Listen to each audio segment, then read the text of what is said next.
Salve! Nesse vídeo eu vou deduzir as equações de Euler para fluidos perfeitos ou fluidos invícidos a partir da lei de conservação de massa e da segunda lei de Newton. Então eu vou me referir a coordenadas cartesianas x, y, z, as componentes do campo de velocidades eu vou chamar de u, v e w, que em geral vão ser funções de x, y, z e do tempo. Eu posso explicar melhor o significado do campo de velocidades em outro vídeo, mas por enquanto eu vou só dizer que ele denota,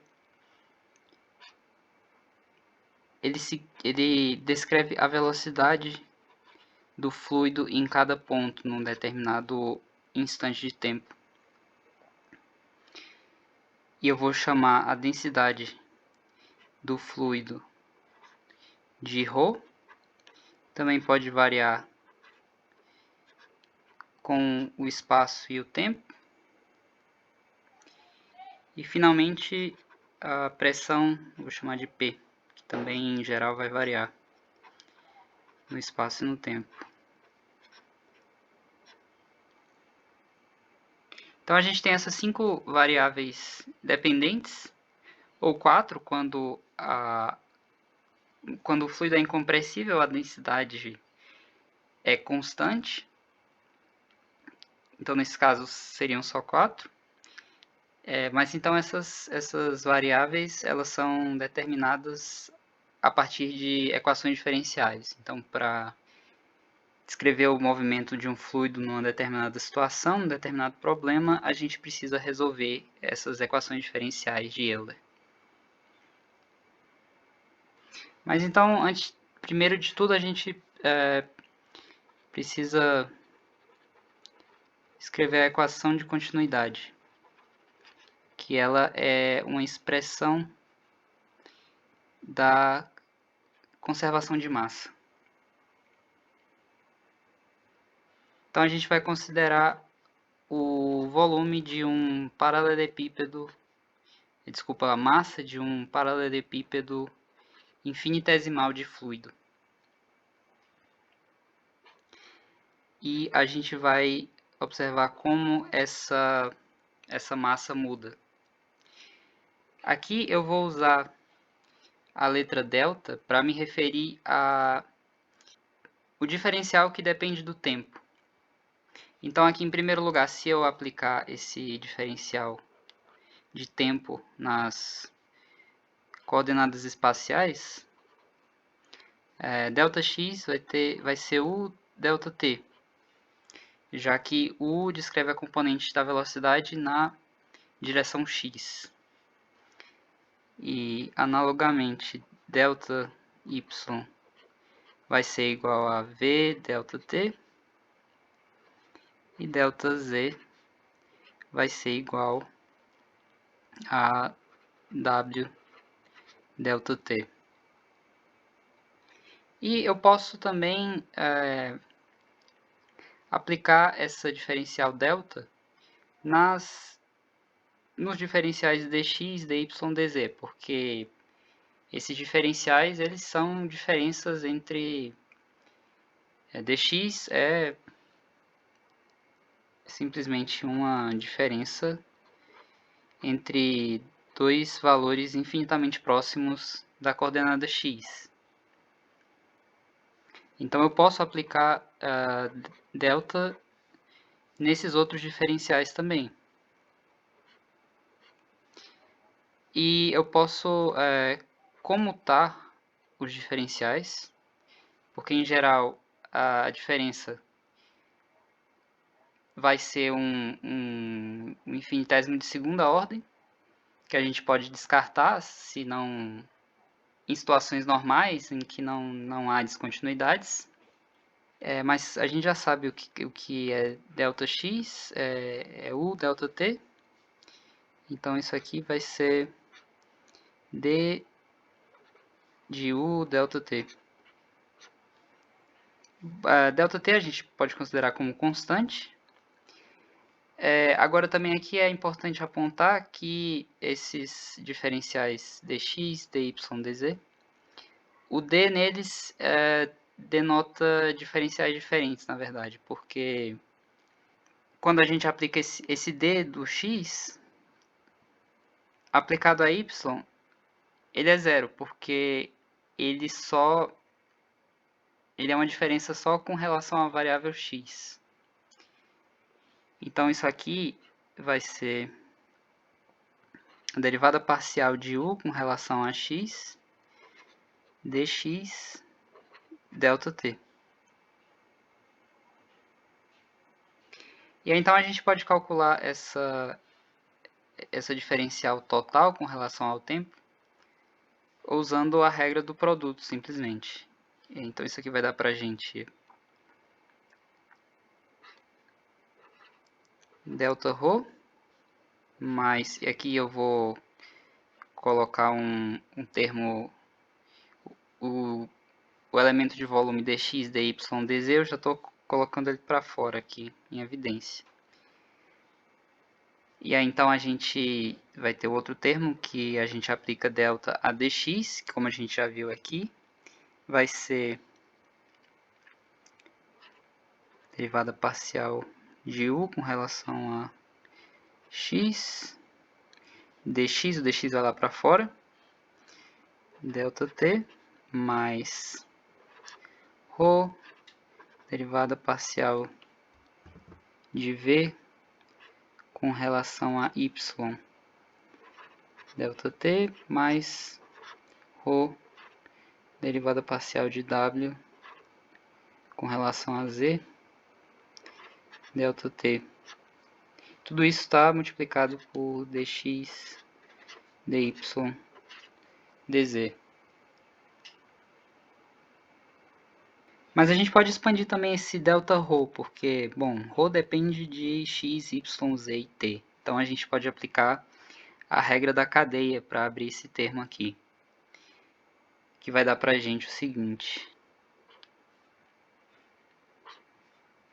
derivada parcial de ρ com relação a t, ΔT.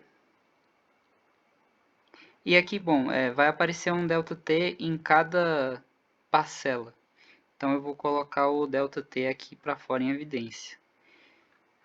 Aí então, com relação à variável x, a gente aplica o delta em x, vai dar u, então aqui vai ter um termo u, derivada parcial de ρ com relação a x, mais v, derivada parcial de ρ com relação a y, mais w, derivada parcial de ρ com relação a z.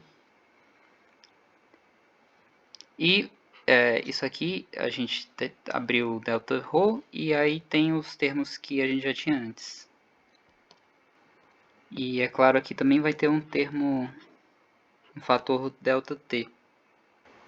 E novamente o que eu fiz aqui foi apenas usar a regra da cadeia para expandir esse termo Δρ. Mas eu ainda posso simplificar essa expressão porque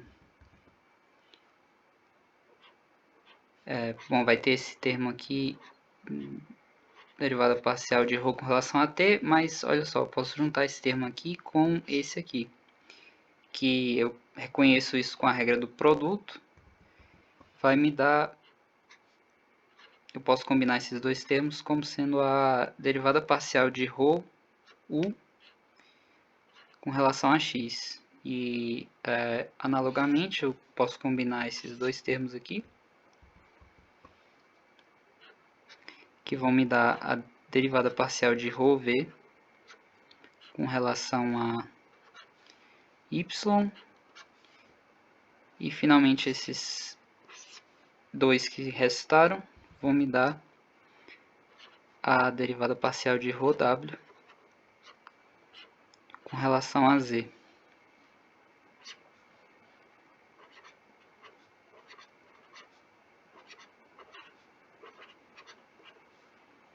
Mas então tá, essa expressão ela descreve o diferencial da massa de um paralelepípedo infinitesimal de fluido que é arbitrário. E esse paralelepípedo está se movendo junto com o fluido, claro, porque a gente aplicou essa diferencial temporal delta nas coordenadas espaciais. Quer dizer, o que significa que o paralelepípedo está se movendo, conforme a nossa suposição.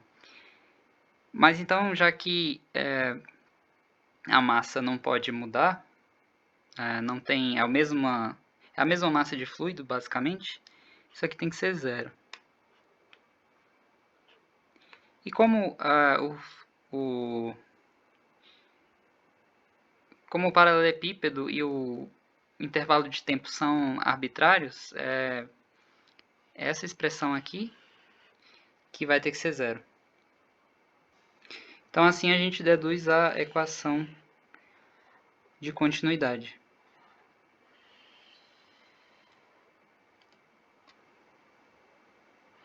Agora, percebam que aqui a pressão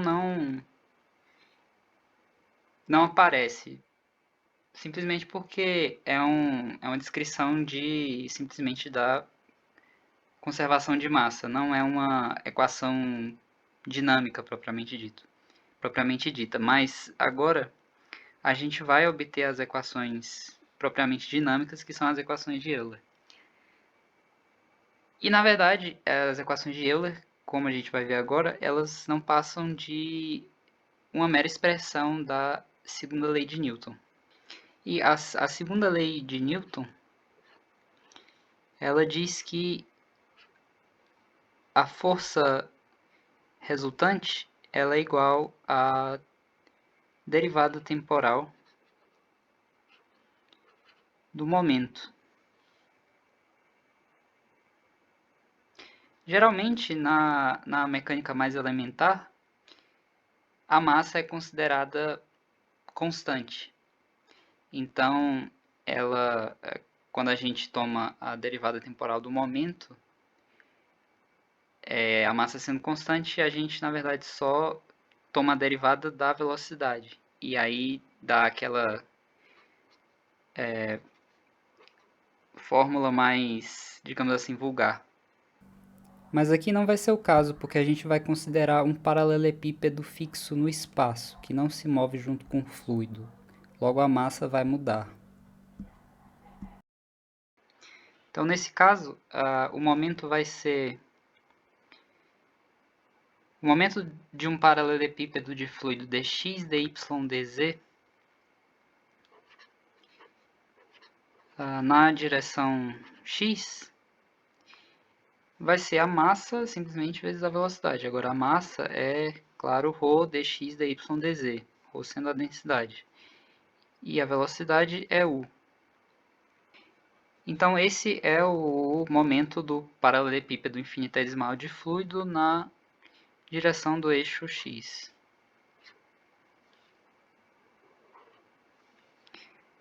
A variação temporal disso vai ter que ser igual à força resultante vezes o intervalo de tempo infinitesimal.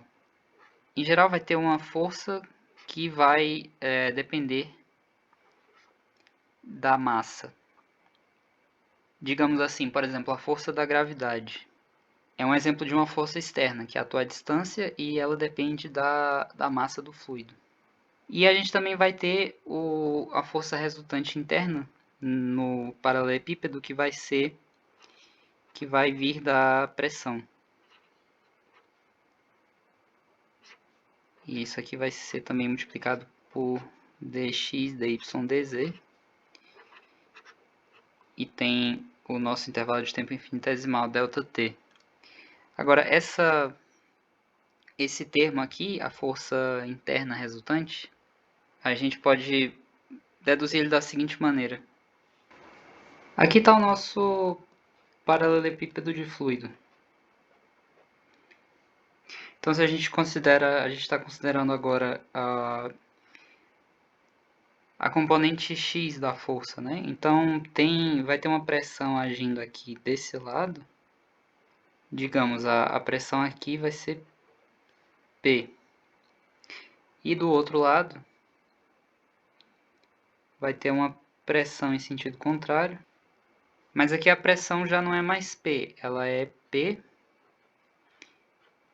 mais derivada parcial de P com relação a x dx. De modo que a diferença é simplesmente esse termo aqui. E como a pressão age para dentro, ela age no sentido negativo de x, então por isso esse sinal de menos. Agora a partir daqui, então a gente tem que, para transformar isso numa equação diferencial parcial de fato, a gente tem que expandir esse termo do lado esquerdo. Tem que abrir esse diferencial, delta. Mas a gente já tem a equação da continuidade. Então, se a gente separar esse termo aqui do lado esquerdo dessa forma aqui, U vezes ρ dx dy dz, a gente já sabe que delta aplicado nessa segunda parte, ρ dx dy dz, isso é zero. É o que diz a equação de continuidade.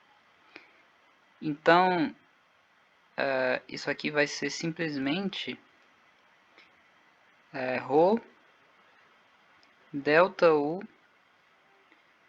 dx dy dz.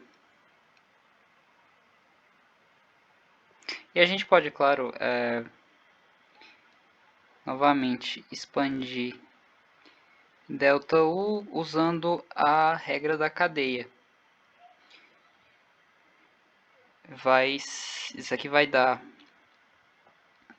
já que U depende de x, y, z e t, x, y, z dependendo todos de t, isso aqui vai dar para a gente derivada parcial de U com relação a t, mais a derivada de x com relação a t, que é U, vezes a derivada parcial de U com relação a x, mais a derivada de y com relação a t, que é v, vezes a derivada parcial de U com relação a y, mais a derivada de z com relação a t, que é w, vezes a derivada parcial de U com relação a z.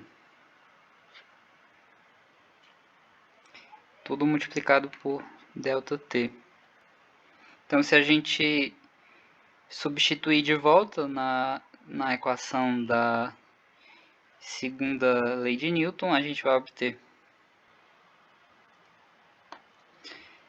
E novamente, como dx, dy, dz e ΔT são arbitrários, a equação na verdade é o que está dentro dos parênteses.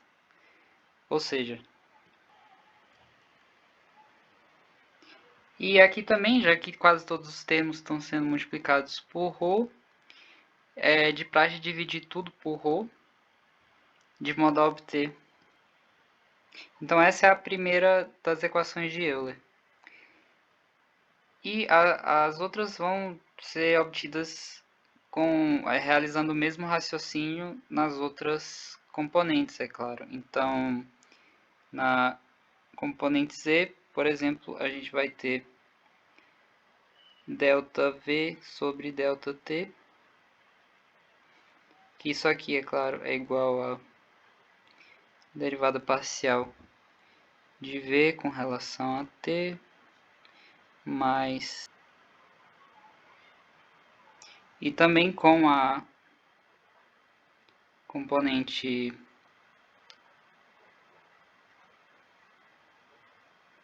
Z,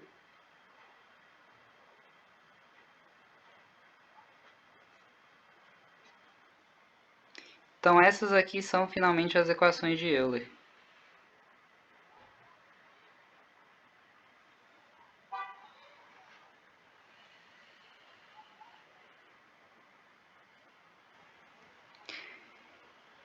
E o que eu mostrei para vocês, na verdade, foi uma dedução bem curta, bem direta dessas equações,